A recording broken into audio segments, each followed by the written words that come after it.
Bonjour à tous et bonjour à toutes, je suis Manuela Ivano, je suis coach thérapeute en thérapie comportementale, cognitive, émotionnelle. J'interviens également en tant que consultante et formatrice en soft skills, en compétences psychosociales et en prévention des risques psychosociaux, autrement dit la souffrance au travail. Aujourd'hui, on va parler d'une technique de communication qui s'appelle la synchronisation. Technique de communication qui est indispensable pour développer son affirmation de soi. Depuis le début des vidéos, je constate que je vous ai parlé beaucoup des techniques d'affirmation de soi, ce qu'était l'affirmation de soi, mais je ne suis pas forcément revenue sur les fondamentaux de la communication. Et pourtant, pour pouvoir bien s'affirmer, il faut maîtriser les fondamentaux de la communication, que sont l'écoute active, la reformulation, le feedback, le questionnement ouvert, fermé, alternatif. Et parmi ces techniques, on va aussi aborder la technique de la synchronisation. La synchronisation, c'est quoi? C'est cette capacité à pouvoir imiter l'autre. Alors pourquoi imiter l'autre? Tout simplement pour créer un rapport de confiance. Pourquoi? Parce que qui se ressemble, s'assemble. En tout cas, cet adage qui est bien connu fonctionne bien en communication. Forcément, je vais aller plus facilement vers des gens qui me ressemblent et puis je vais aussi faire davantage confiance à des personnes qui me ressemblent. Donc, qui dit imitation dit que je vais imiter subtilement la personne qui est en face de moi. Imiter n'est pas singer. Autrement dit, il va falloir la jouer finaude, comme on dit. Je ne sais pas si ça se dit encore finaude. En tout cas, il va falloir faire ça subtilement. Alors, on va faire deux types d'imitation, deux types de synchronisation. Une synchronisation qui va être verbale et puis une synchronisation qui va être non verbale, donc sur la gestuelle et puis sur la voix. Sur la partie verbale, il y a deux façons d'imiter la personne qui est en face de soi. C'est d'abord d'écouter et d'être attentif ou attentive aux petits mots, aux expressions toutes faites qui sont utilisées par la personne qui est en face de vous. Pourquoi? Eh bien, pour replacer subtilement ces expressions. Donc, s'il y a des mots qui sont un peu les mots favoris de la personne avec qui vous êtes en train de rentrer en relation, c'est intéressant de réutiliser les mêmes verbes, les mêmes mots, les mêmes expressions. Aussi le même style. Si vous avez en face de vous une personne qui est plutôt dans un style familier, amical, eh bien vous pouvez essayer de retrouver ce style. Là, on est plutôt déjà sur la partie un peu non verbale. Hein. Si par contre vous êtes sur une personne qui est plutôt dans un style professionnel avec des mots qui sont très recherchés, des mots un peu plus techniques aussi peut-être, eh bien vous allez plutôt utiliser ce registre de mots. Il y a aussi la partie prédicat. Alors là, on est dans la PNL. Je ne vais peut-être pas forcément aujourd'hui vous parler de tout ça, sinon la vidéo va être très très longue. On sait qu'en PNL, il y a des prédicats. En fait, la façon de percevoir le monde à travers nos 5 sens.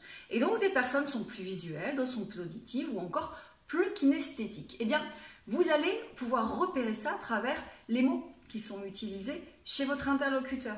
Si vous avez des mots comme j'imagine, j'observe ou au contraire j'entends, j'écoute, je ressens, j'ai pressenti les choses, vous allez savoir finalement sur quel canal la personne est en train d'enregistrer ces informations. Et c'est donc intéressant justement là aussi d'utiliser le même canal de communication que la personne qui est en face de vous. Donc si la personne est plutôt en mode visuel, vous allez préférentiellement utiliser des mots à tendance visuelle. Si la personne est auditive, des mots sur un canal auditif, etc. etc. Ça, c'était pour la partie verbale.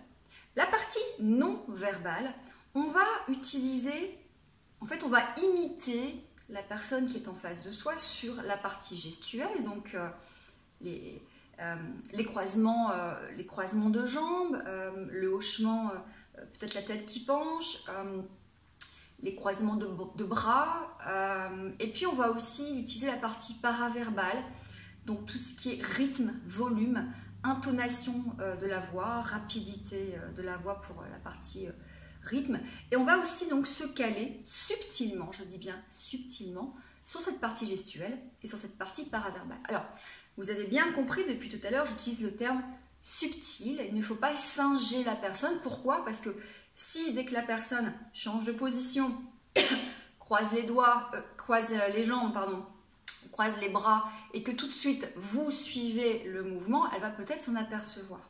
Donc on va toujours suivre le mouvement avec un léger décalage, de telle manière à ce que la personne ne s'en rende pas compte et qu'elle ait vraiment cette impression que quelque part, elle est en parfaite harmonie dans cet échange et donc cela va créer un climat de confiance. Alors, certains d'entre vous vont me dire, mais en fait c'est de la manipulation. J'ai envie de vous dire, ce n'est pas de la manipulation, c'est de l'influence. Et c'est effectivement toute la différence entre la manipulation et l'influence, c'est que les outils sont les mêmes, mais dans la manipulation, on va penser à ses intérêts personnels. Dans l'influence, on est sur des intérêts communs et on va chercher à obtenir une relation qui est saine. Donc oui, les outils peuvent être utilisés par un manipulateur, notamment on a des vendeurs qui vont un peu aguerris et très formés à la PNL par exemple, qui vont aller vendre des menuiseries, des châssis à des personnes âgées, parce qu'effectivement elles ont toutes ces techniques et qu'elles les maîtrisent bien, et forcément elles vont créer un climat de confiance. Et puis pire, elles vont arriver à vendre des contrats à 15 000, à 20K, à 15K, à 20K. Mais à la base, si vous avez une bonne intention, si vous êtes quelqu'un de bienveillant, vous allez plutôt derrière être dans une compétence d'influence, d'influenceur, l'objectif étant de créer un climat de confiance et d'entretenir une relation qui va être saine et authentique. Voilà, vous verrez que c'est une technique qui est très puissante, qui fonctionne très bien. Il faut s'entraîner.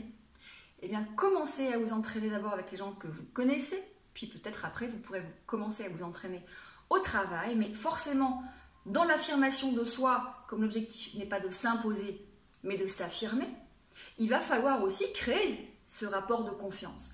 Et donc là, la synchronisation sera un outil très intéressant pour pouvoir faire la différence. Voilà, j'espère que cette vidéo vous aura été utile. Prenez soin de vous et à très bientôt.